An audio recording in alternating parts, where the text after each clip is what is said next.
സ്നേഹമുള്ള ക്രിസ്തുവിശ്വാസികളെ, ഇന്നത്തെ അനുദിന പ്രഭാത തിരുവചന ധ്യാനത്തിലേക്ക് എല്ലാവർക്കും ഹൃദയം നിറഞ്ഞ സ്വാഗതം. നിങ്ങളെല്ലാവർക്കും ദൈവനാമത്തിൽ നല്ല ഒരു പ്രഭാതം ആശംസിക്കുകയും ചെയ്യുന്നു.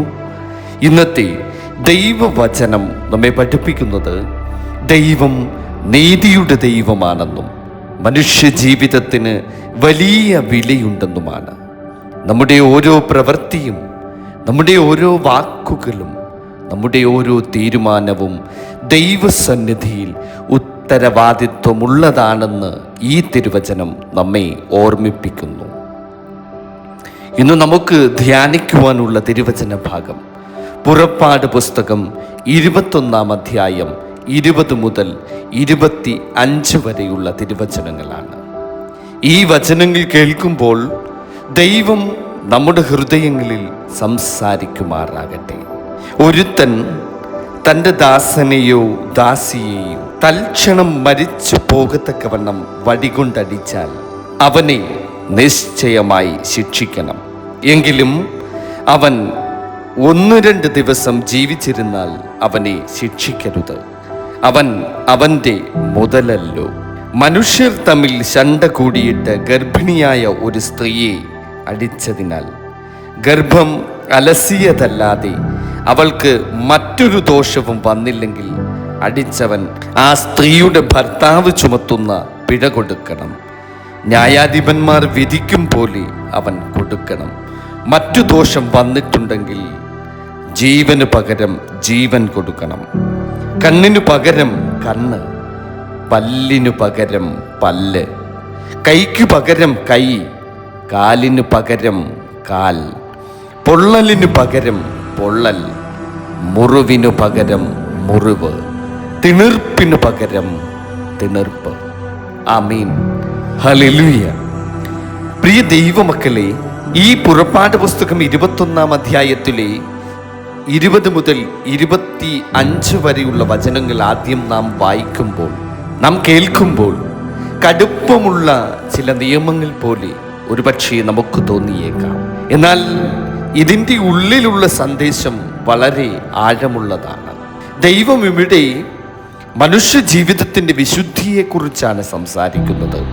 ഒരു മനുഷ്യനും മറ്റൊരാളുടെ ജീവിതത്തെ വേദനിപ്പിക്കുവാനുള്ള അവകാശമില്ല എന്ന് ദൈവം ഈ വചനത്തിലൂടെ പഠിപ്പിക്കുകയാണ്. കണ്ണിനു കണ്ണ്, പല്ലിനു പല്ല് എന്ന വചനം പ്രതികാരത്തെ പ്രോത്സാഹിപ്പിക്കുന്നതല്ല, മറിച്ച് അത് അതിരില്ലാത്ത പ്രതികാരം തടയുവാനുള്ള ദൈവിക നീതിയുടെ തത്വമാണ്. അതിൻ്റെ അർത്ഥം ശിക്ഷയും നീതിയും അതിരുവിട്ടാകരുത് എന്നുള്ളതാണ്. ഇന്നത്തെ ലോകത്തിൽ നാം പലപ്പോഴും വാക്കുകളാൽ പോലും ആളുകളെ മുറിപ്പെടുത്തുന്ന ഒരു ആധുനിക ലോകം. ഒരു കോപം, ഒരു അപമാനം, ഒരു ദുഷ്ടവാക്ക് മറ്റൊരാളുടെ ഹൃദയത്തെ തകർക്കുവാൻ കഴിയും. ഈ വചനഭാഗം നമ്മോട് ചോദിക്കുന്നത്, നമ്മുടെ കൈകൾ മറ്റുള്ളവരെ സഹായിക്കാനാണോ? നമ്മുടെ വാക്കുകൾ ആശ്വാസമാണോ? നമ്മുടെ പ്രവൃത്തികൾ മറ്റൊരാൾക്ക് ദൈവനീതിയെ പ്രതിഫലിപ്പിക്കുന്നുണ്ടോ? യേശുക്രിസ്തു പിന്നീട് നമ്മെ കൂടുതൽ ഉയർന്ന വഴിയിലേക്ക് നയിച്ചു. പ്രതികാരത്തിന് പകരം ക്ഷമ, കോപത്തിന് പകരം സ്നേഹം, വൈരാഗ്യത്തിന് പകരം നമ്മുടെ കരുണ. അതിനാൽ ഇന്നത്തെ പ്രഭാതത്തിൽ നമുക്കൊരു തീരുമാനമെടുക്കാം. നമ്മിലൂടെ ആരും മുറിവേൽക്കുവാൻ പാടുള്ളതല്ല. നമ്മുടെ ജീവിതം സമാധാനത്തിൻ്റെയും സ്നേഹത്തിൻ്റെയും സാക്ഷിയായിരിക്കട്ടെ. പ്രിയ ദൈവമക്കളെ, നമുക്ക് പ്രാർത്ഥിക്കാം.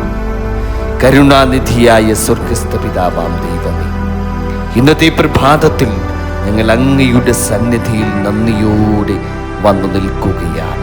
ഞങ്ങളുടെ ജീവിതത്തോട് സംസാരിക്കുന്ന ഈ വിശുദ്ധ വചനത്തിനായി തമ്പുരാനെ ഞങ്ങൾ നിന്നോട് നന്ദി പറയുന്നു. കർത്താവേ, മറ്റുള്ളവരെ വേദനിപ്പിക്കാതെ ജീവിക്കുവാനുള്ള ജ്ഞാനവും ആത്മനിയന്ത്രണവും തമ്പുരാനെ ഞങ്ങൾക്ക് അവിടുന്ന് പ്രദാനം ചെയ്യണമേ. കർത്താവേ, ഞങ്ങളുടെ വാക്കുകളാൽ ആരെയെങ്കിലും മുറിവേറ്റിപ്പിച്ചിട്ടുണ്ടെങ്കിൽ തമ്പുരാനെ ഞങ്ങളോട് ക്ഷമിക്കണമേ. കോപവും വൈരാഗ്യവും അഹങ്കാരവും ഞങ്ങളുടെ ഹൃദയങ്ങളിൽ നിന്ന് അവിടുന്ന് നീക്കിക്കളയണമേ. സ്നേഹിക്കുവാനുള്ളൊരു ഹൃദയം തമ്പുരാനെ ഞങ്ങൾക്ക് പ്രദാനം ചെയ്യണമേ. ക്ഷമിക്കുവാനുള്ള കൃപ നൽകണമേ. സമാധാനം വിതയ്ക്കുന്ന മനുഷ്യരായി ഞങ്ങളെയും ആക്കി തീർക്കുമാറാകണമേ. ഈ സന്ദേശം കാണുന്ന ഓരോരുത്തരെയും തമ്പുരാനെ അവിടുന്ന് അനുഗ്രഹിക്കണമേ. അവരുടെ കുടുംബങ്ങളിൽ സമാധാനവും ആരോഗ്യവും സന്തോഷവും നിറയ്ക്കുമാറാകണമേ. രോഗികളായവരെ തമ്പുരാനെ അവിടുന്ന് സ്പർശിക്കണമേ. ഭാരങ്ങളാൽ തകർന്നവരെ ശക്തിപ്പെടുത്തണമേ.